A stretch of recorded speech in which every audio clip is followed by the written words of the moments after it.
काल माझ्याबरोबर घडलेला किस्सा व्हिडिओ शेवटपर्यंत पाहावा। तर नमस्कार मित्रांनो,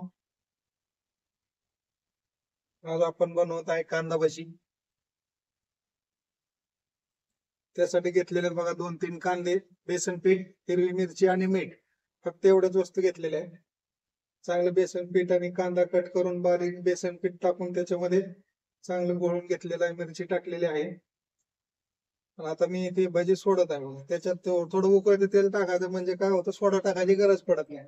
कांदा भाजीला सोडा नाही टाकला तरी जमतो। हे उकळतं तेल टाकायचं थोडं।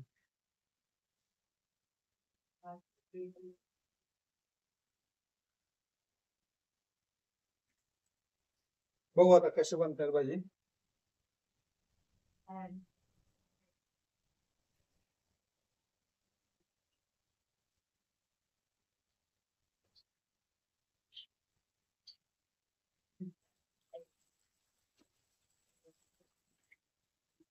काल संध्याकाळपासून जरा पाऊस चालू आहे आमच्या इथं। आज सकाळपासून पण चांगलाच चालू आहे, रात्री थांबला होता पण। त्याच्यामुळे जरा भजी खायचा मूड झाला आज, म्हणून आज भजी बनवाय म्हणलं सकाळी सकाळी।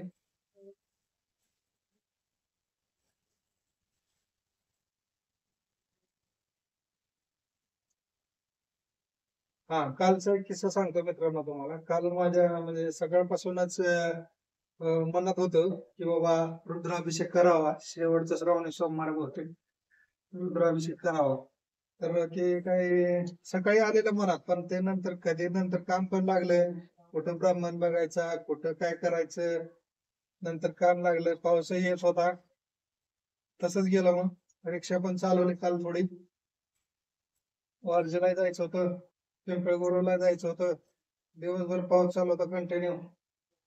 मग येताना शिव मंदिरात दर्शनासाठी थांबलो, आणि तिथले जे काका असतात ते सहज बोलले की बाबा तुम्ही पंचामृत देतो, थोडं हे करता का, साफ करून घेता का, धुवून घेता का?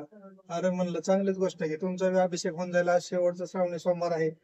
तर मग त्यांनी पंचामृत दिलं। मग आम्ही अजून एक दोघ जण होते, तर आम्ही तिघांनी मस्तपैकी अभिषेकच झाला। म्हणजे अभिषेक मस्तपैकी पिंड वगैरे धुवून घेतली, नंतर पाण्याने धुवून घेतली। मग ते काका बोलले तुमचा रुद्राभिषेक झाला। मग मी बोललो त्या काकांना, अरे काका, माझ्या मनातच आलं होतं आज सकाळी देवाला रुद्राभिषेक करावा, आणि बघा योग कसा घडून आला, म्हणलं चालून करून घेतलं देवाने। म्हणजे सांगायचं तात्पर्य काय की देव आहे, श्रद्धा आपण भक्ती केली पाहिजे।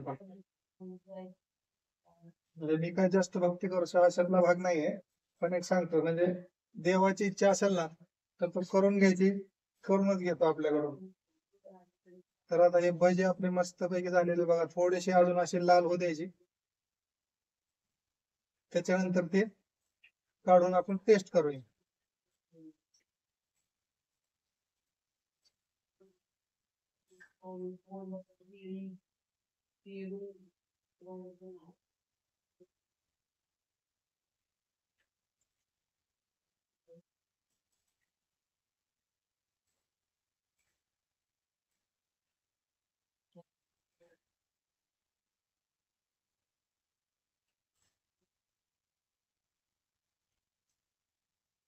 भजी सोडताना फ्लेम स्लो ठेवायची, भजी सोडल्यानंतर फ्लेम फुल करायची गॅसची। फुल फ्लेम वर भजी सोडली तर भजी जळतात।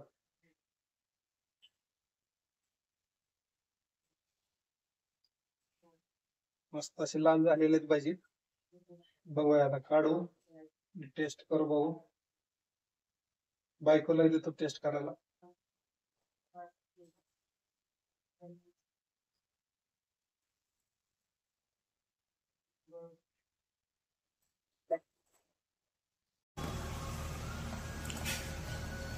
तर भजीची टेस्ट बघूया मित्रांनो आता आपण। बघा हे पावाचा तुकडा घेतलेला आहे, पाव मस्त असे भजी, मस्त भजी झालेले। सुख सुख म्हणजे काय असतं, पावसात भजी खाणे हे सुख असतं। बाहेर मस्त पाऊस पडतोय,